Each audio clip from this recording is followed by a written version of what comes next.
Good afternoon, ladies and gentlemen. Talking about 3D speckle tracking. Anytime something new comes, it's worth asking, do we need another new modality? Have been dealing with multiple modalities. And let's see, in a clinical picture, in the clinical world, we know, irrespective of what disease process we are talking about, the left ventricle rules. We make hundreds of decisions based on left ventricular performance. But for decades, what we had been relying on is primarily left ventricular dimensions and left ventricular volumes and EF. Not even volumes, dimension, EF. That's all we have been dealing with. Nothing changed. But left ventricle is a highly complex structure, even in a normal heart, much more so in disease process, and even more so if one attempts to identify early disease. So there was a lot of excitement when tissue Doppler came along the scene. You can measure velocity, strain rate, twist, all kinds of stuff. And lots of papers were published and continue to be published on tissue Doppler in this condition, tissue Doppler in that condition, and so forth. 500 to 5,000. High quality to not so great studies. Some insights were gained. Probably one of the major contributions is it made the cardiology community think in terms of much more than the dimension of the left ventricular volume. Regional function, epicardial function, endocardial function. So it made us think a lot about that. But the problems of tissue Doppler remain. One, the information is mostly from 2D planes.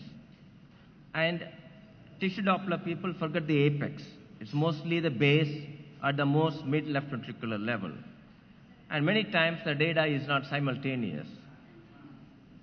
Angle dependency is a major problem. And if one would like a new approach to think, will it make me get a new diagnosis that I have not been able to obtain, new information that I am not able to obtain, information of clinical relevance? Or would it provide some insights into the prognosis of an individual patient? Or will I make a change in the treatment based on the tissue Doppler data? If you carefully look at all the studies, I will have to say the answer is none. We have not made a new diagnosis in our laboratory because of tissue Doppler data.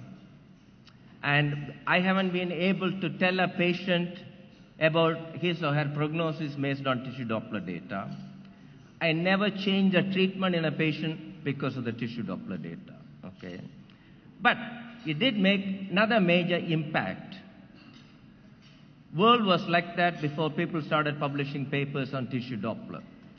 First, they started writing about the annular velocity, and then regional strain, and even more so. So, in a way, tissue Doppler literature is responsible for adverse impact on the world ecology. So my own feeling, this is my personal feeling, because of the fundamental problems associated with the technique, it will fade away. Okay. And furthermore, most of the data is 2D. Take any two-dimensional data. Let's be honest. Look at the heart. This is how the heart moves. Unless it's dead, it's going to twist and move forward and backward. And 2D imaging doesn't cut it. If you look at a left ventricle in diastole with a 2D echo, what you see in systole is not the same region. Absolutely impossible. Because that particular anatomic cut has moved away from the transducer. And that's where 3D, not tissue Doppler, three-dimensional echocardiography, where you can get automated 3D echo volumes and LV volumes and EF, sometimes less than 1 minute, does play a major role. Compared to 2D, we are at least in 3D, global function. But it would be nice if we can go a little more in the systolic and diastolic performance of the heart. It will be even greater if we can identify some intramural pathology or early pathology before overt dysfunction occurs that are identified by conventional parameters. Regional myocardial function. We had been looking at that regional wall motion and so forth, and most of the time we are diagnosing advanced dysfunction. So it's worth making an effort to see, to define the myocardial dynamics even more detailed, and possibly explore the option of identifying early disease.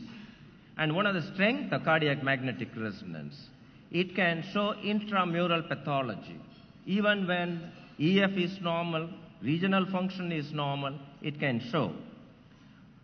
Or if you take tagging, it might help you even look at epicardial versus endocardial movement, thickening, and its performance. And that's where there's an opportunity if we use speckle tracking. What we do by 2D speckle tracking, there's a problem. In fact, when the speckle tracking was introduced, the first time it was introduced, 2D speckle tracking, I talked to the R&D engineer of the company. I said, what does it do? It follows the speckle. But in a 2D, the region moves away from the transducer. How does it follow? The engineer did not know. Then I gave him an analogy. It's probably you're just walking in the road, you see a beautiful woman, you follow, suddenly the woman turns into a side street. Then you take another woman who kind of looks like it and follow. Otherwise, how do you get the data, quantitative data by 2D imaging? Impossible. And that's where three-dimensional speckle tracking might have a role. And as you know, I already explained, the myocardium, you see all these bright spots and not so bright spots. And if you follow frame by frame, that spot moves, and you can have a signature to that, and that memory of that signature is maintained by the ultrasound technique. And we already talked about why 3D. This is what it tells you. In a 2D tracking, 2D imaging of any kind, the region of interest will move through the imaging plane. In a 3D tracking, it's within the pyramidal volume, so that no matter where it moves, one might be able to track it a little more successfully than 2D echo. And how to perform, the technology is just evolving, and at least the early stage, this is the instrument many people use for 3D speckle tracking. And you acquire the 3D volume using about 4 beats, just like most of the other common approaches to 3D echo. And then you can extract a lot of little processes of deriving an endocardium and the epicardium using about 5 different image sets, and you get multiple pieces of information. Left ventricular volume, regional function, develop the regional movement curves or displacement curves. One can look at radial strain, which basically looks at, it's wall thickening. And one can look at circumferential, as was pointed out again, segment shortening. Radial strain would be a positive value because the wall thickens. Circumferential strain and other forms would be negative value because when you look at it circumferentially, there's a segment shortening. And likewise, longitudinal strain from base to apex for any particular region. And so all of them can be quantified. On top of that, one can study rotation, twist, and torsion. What we are going to do with all that information remains to be seen because it's pretty early. I'll just point out 1 or 2 things. From one data set, one is able to get the chamber volume, in this case left ventricular volumes, and the ejection fraction. And these are the various segments, segmental curves one gets. This is an example of radial strain, but you would get the same for the others. What is normal? The data is still getting established. We don't have complete. Sometimes there is a lab-to-lab variability.